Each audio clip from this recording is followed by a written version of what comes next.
Last time on quiet night. The fisherman had sealed the genie back inside the jar, and before he would consider opening it again, he had something to say, a story about what happens to those who destroy the very people who saved them. He told the genie to listen carefully, because the story was about him, and so, still crouching on the shore with a sealed jar at his feet, the fisherman began to speak.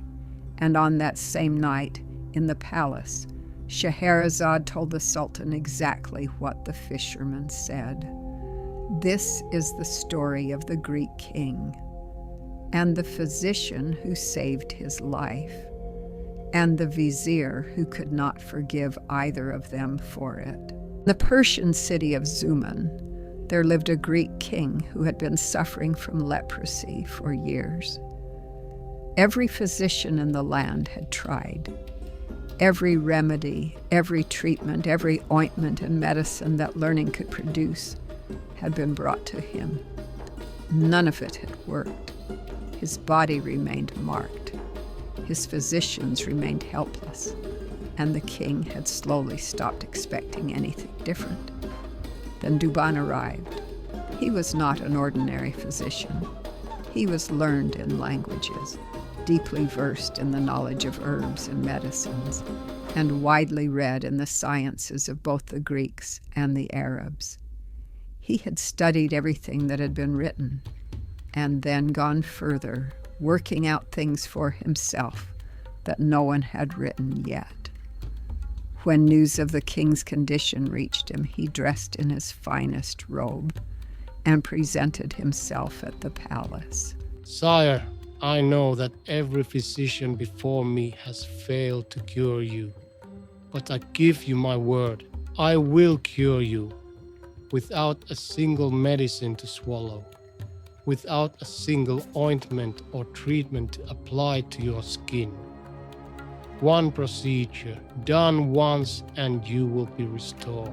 The king had heard promises before, but there was something in this man's manner, a calm certainty, not the desperate optimism of a physician hoping to collect his fee, that made him listen differently. If you can truly do this, the king replied, I will make you and your descendants wealthy forever. Douban bowed and went home to work. Douban crafted a polo club. But this was no ordinary club. He hollowed out the handle, carefully, precisely, and inside that hollow space he packed the medicine he intended to use, a preparation of his own design, made from herbs and compounds that he had spent years learning to combine. Then he fashioned a ball to go with it. The following morning he returned to the palace and presented both to the king. He explained what needed to happen. Mount your horse, sire, and ride out to the polo ground. Take this club and strike the ball. Keep playing with your courtiers until you feel heat rising through your hand and spreading across your entire body. That warmth will carry the remedy from the handle into your blood through the skin of your palm. When you feel that glow throughout your body, stop playing, return to the palace, bathe, and go to sleep. He paused. By morning, you will be cured. The king did exactly as instructed. He rode out to the polo ground with his courtiers, took the club Douban had made, and played with everything he had. He struck the ball, chased it, struck it again, rode hard until the sweat was running off him, and his entire body was flushed with heat. Then he returned to the palace. He bathed. He went to bed. In the morning, he woke up and lay still for a moment. Then he looked at his hands. His skin was clear, completely, entirely clear.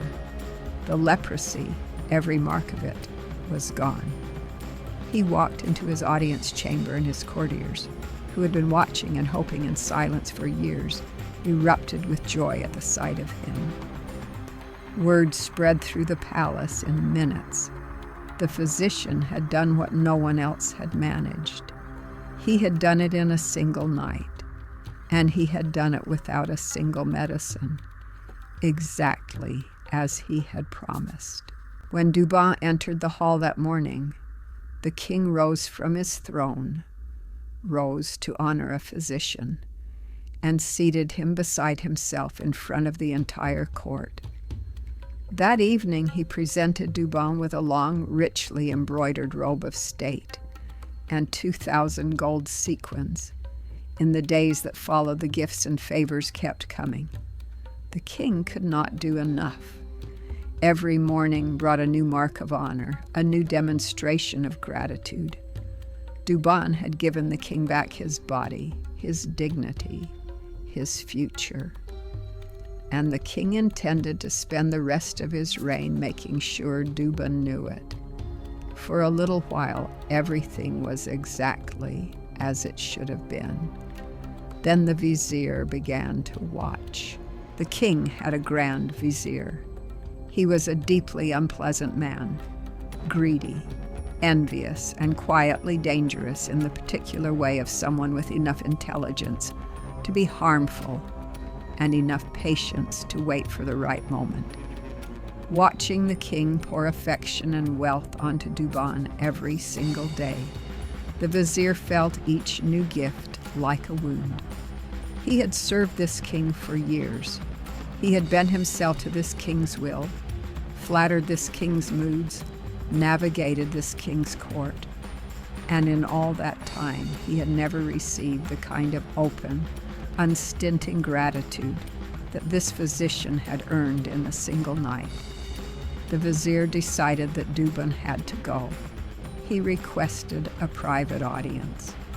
When the room was clear, he leaned toward the king and spoke in a low, urgent voice. "Sire, I must warn you. You are placing your trust, your very life, in the hands of a man whose loyalty has never once been tested. You do not know where he came from or who sent him.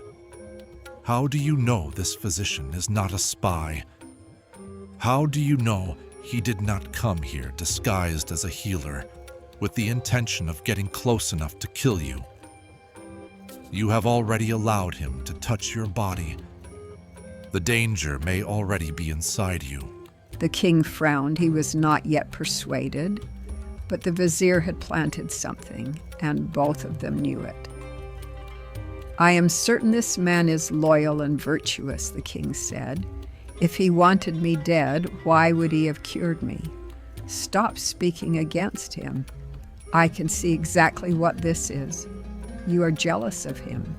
I will not be turned against a man who saved my life because of your jealousy." He paused. "And let me remind you of something. I remember the story of what a wise vizier once said to King Sinbad, when that king was on the very edge of executing his own innocent son on the basis of a false accusation. I will not make that same mistake." The vizier's curiosity stirred despite himself. "I would be honored to hear that story, sire," he said carefully.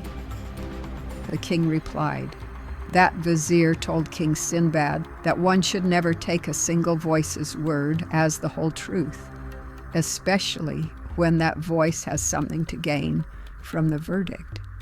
And to make his point, he told the king a story. I will tell it to you now, so that you understand why I will not be moved."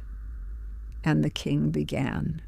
But that story, the story the king told, and what the vizier said when it was finished, is what Scheherazade told the Sultan on the following night. Tonight she paused. The candle burned low.